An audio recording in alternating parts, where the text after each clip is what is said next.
வரும், ஆனால் வராது. அந்த கதை தான் அது.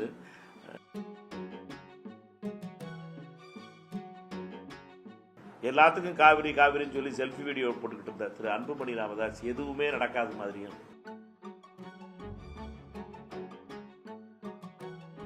அதுவும் நயனார் நாகேந்திரன் அவர்களை போன்றவர்கள் இப்படிப்பட்ட பேச்சு பேசுவது என்பது, அதாவது ஒரு தேர்ட் ரேட்டட் ஸ்பீக்கர் பேசுகிற பேச்சை விட கேவலமானது. இதற்கு அவர் மன்னிப்பு கேட்கணும். இது சாதாரணமாக கடந்து போகிறது கிடையாது.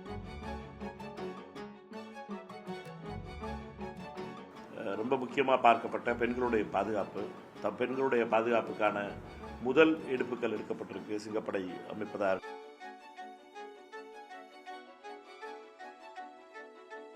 கர்நாடகம் தண்ணியை திறந்து விட்டு, இதில் கொடுமை என்னன்னு கேட்டிங்கன்னா, கர்நாடகம் தண்ணி திறந்து விட்ட உடனே பாஜகவினுடைய கர்நாடக யூனிட்காரங்க ஏன் தண்ணி திறந்து விட்டீங்க தமிழ்நாட்டுக்கு, ஏன் ஆணையத்தினுடைய கமிஷனுடைய ஆர்டரை இம்ப்ளிமெண்ட் பண்ணுறீங்கன்னு சொல்லி நேற்று போராட்டம் பண்ணியிருக்காங்க.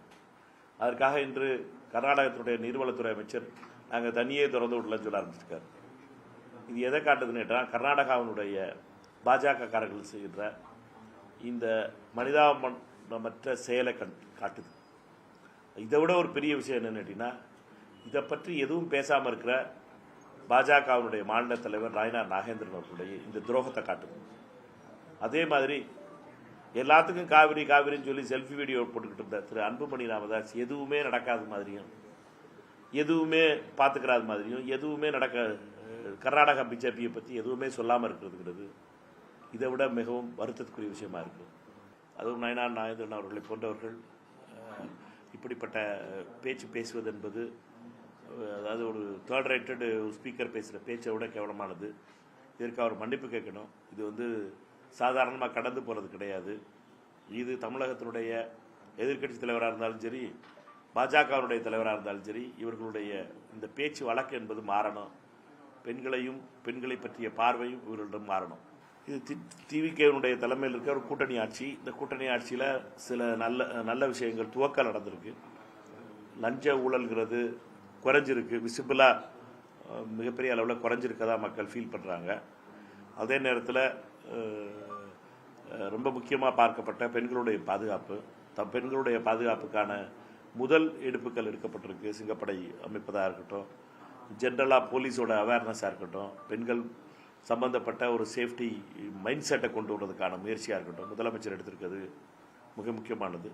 மூன்றாவது போதைப்பொருள்ங்கிறது அது டீப் ரூட்டட் ஆயிடுச்சு தமிழ்நாட்டில். பள்ளிகளில் ஆரம்பித்து எல்லா இடத்துலையும் இது ஒரு பெரிய நெக்ஸஸை உருவாக்கிடுச்சு. கடந்த 5-10 வருடங்களாக ஆட்சியாளர்கள் இதை கண்டுக்கிறாமல் விட்டதுடைய விளைவாகும். இதனால் வரப்போற மிகப்பெரிய விளைவுகளை பற்றி அறியாமல் மாதிரி இருந்ததுடைய விளைவாக நடந்த பெரிய தவறு இது. இதை டீப் ரூட்டட் ஆகிட்டதனுடைய விளைவாக இதை சரி செய்கிறதுக்கு கொஞ்சம் நேரம் எடுக்கும். அதை கடுமையாக எடுக்கணுங்கிறது என்னுடைய கருத்து. இது ஒரு இடைக்கால பட்ஜெட், முழு பட்ஜெட் முதல் பட்ஜெட் இடைக்கால பட்ஜெட் அவங்க போட்டாங்க, திமுகவுடைய அரசு போட்டுருந்துச்சு. இது மிச்சம் இருக்க ஒரு ஃபுல் பட்ஜெட் இந்த பட்ஜெட்டு. இதில் அவர்கள் சொல்லியிருப்பது ஃப்ளாக் பண்ணியிருக்கிறதுங்கிறது சில விஷயங்களை ரொம்ப கிளியராக ஃப்ளாக் பண்ணியிருக்காங்க. தமிழ்நாடு அரசினுடைய கடன் கூடியிருக்கு, 10 லட்சம் கோடி ரூபாய் வந்திருக்கு. அது கடன் வாங்குறதை நிப்பாட்ட முடியாத ஒரு சூழ்நிலை இருக்குது. அதே நேரத்தில் தமிழ்நாட்டு அரசாங்கத்துக்கு வரவேண்டிய வருவாய், அரசாங்கத்துக்கு நியாயமாக வர வேண்டிய வருவாய் குறையுது. அதுக்கு லீக்கேஜஸ் இருக்குது. இது ரொம்ப முக்கியமானது. அந்த லீக்கேஜஸ் தான்.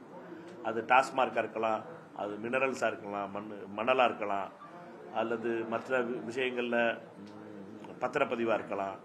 இது மாதிரி அரசு கஜானாவுக்கு வர வேண்டிய பணம் வேற எங்கேயோ மடமாற்றப்பட்டிருக்கு அப்படிங்கிறதும், அதை கூட்டி காட்டுவோம் இந்த வருஷம் அப்படிங்கிறதும் ரொம்ப முக்கியமானது. அதை என்னை பொறுத்த மட்டும் இதை வரவேற்கிறேன். அந்த விதத்தில் தமிழகத்தினுடைய அரசு எடுத்திருக்க நடவடிக்கைகள் என்பது பாராட்டப்பட வேண்டியது. தமிழகத்தை பொறுத்த மட்டும் முதல் நடவடிக்கை நீங்கள் சொன்னது மாதிரி, அது மாமன் சீராக இருக்கட்டும், தாய் மாமன் சீராக இருக்கட்டும், அல்லது தங்கத்துக்கு மோதிரம் கொடுக்கறதா இருக்கட்டும், இது மாதிரி அவங்க சொன்ன இண்டிவிஜுவல் பெனிஃபிட் ஸ்கீம்ஸை தொடங்கியிருக்காங்க.